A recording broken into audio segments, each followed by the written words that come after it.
the casino in Niagara Falls, there's a drafty corner full of old machines almost nobody plays.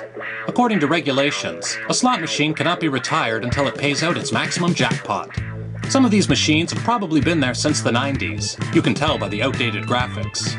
Tucked away in the slot machine graveyard is a whole bank of Kenny Rogers, the Gambler. Know when to fold up, know when to walk away, know when to run. I don't listen to country music, so I don't know much about Kenny Rogers. But I figured a good place to start would be with his 1982 only theatrical film, Six Pack. I have to be honest, whenever I saw the Six Pack ad, I assumed it was a Smokey and the Bandit ripoff, that Kenny played someone smuggling 6 packs of beer. Turns out I was wrong.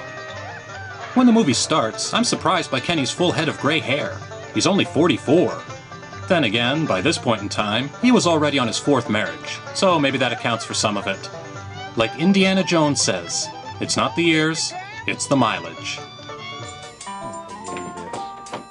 The movie starts with some goofy comedy of Kenny getting trapped in the bathroom. I can't tell yet if his character is supposed to be some kind of moron, or if he just hasn't figured out how to emote properly.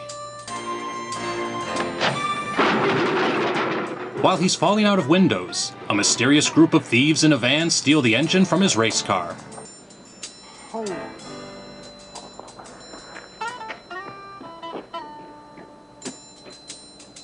Oh. Not my new engine. He stops at a diner where the waitress aggressively flirts with him, and wouldn't you know it, poor old Kenny gets robbed a second time. Damn, I've done it again. Now the chase is on. I love all the goofy faces Kenny makes as he tries ramming the truck off the road. The audio cuts out every time Kenny is about to say the word shit.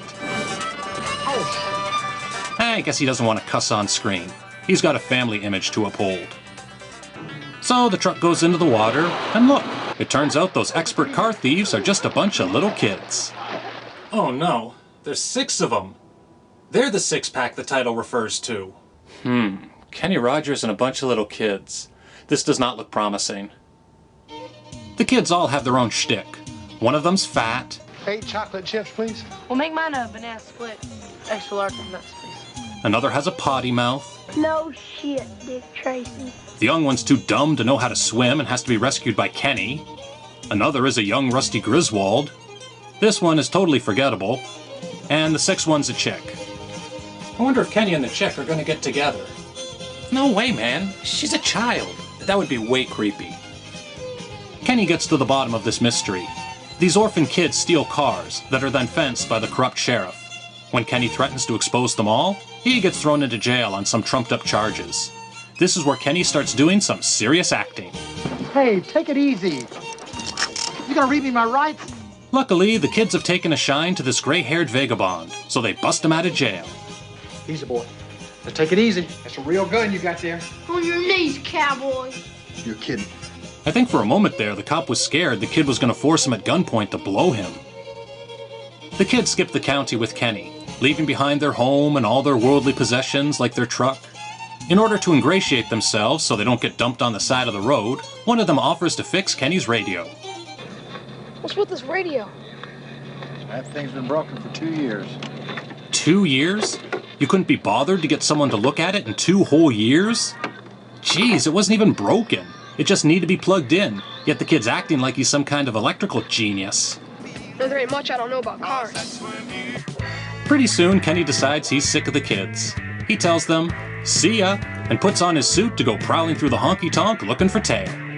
Of course, all the waitresses in this movie just love Kenny. Was this his contribution to the script, I wonder? Hey, how about every woman I meet can't keep her hands off me? While Kenny's off getting lucky, the kids steal parts from all the other race cars parked outside. In retrospect, it may have been a mistake for Kenny to bring a ring of car strippers to where all his racing buddies hang out. Unless maybe that was his plan? Their cars get all jacked up and he wins the big race by default? Instead of just giving the parts back to his quote-unquote friends, Kenny decides a better idea would be to sell them. Sure, he says he's going to give his friends the money, but since he's obviously only going to be paid a fraction of their value, that doesn't really help anybody. The kids become Kenny's pit crew. They fix his car and he wins all the races. It's going good until this asshole rival driver shows up, played by Terry Kaiser. famous for playing Bernie in Weekend at Bernie's. Oh, Bernie, you animal, you are insatiable. The kids decide to sabotage Kenny's rival. While the girl seduces him in his trailer, the boys take apart his car. I'm surprised at how in shape Terry Kaiser is. This is him just 7 years before playing Bernie. Who knew he was so buff under there? Usually in light comedies, the fights are bloodless, so this one comes across as pretty gruesome. The movie took such a sharp turn in tone that for a second, I thought the film would end on a shot of Kenny's corpse lying in the ditch.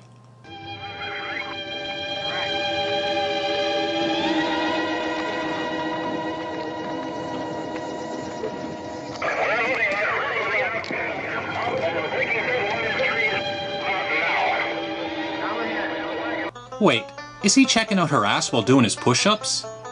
That casts a pall over the ending, which has Kenny, one of his waitress girls, and the kids all moving into a house to live together. Maybe Kenny's planning some Woody Allen deal, where he adopts the girl and later on marries her? That Kenny, he's a real gambler. Come on, Kenny. Best that you can hope for is to die in your sleep. Shenanigans. It's been a lot of fun, shenanigans. But now we've got to run. It's funny how the minutes seem to fly.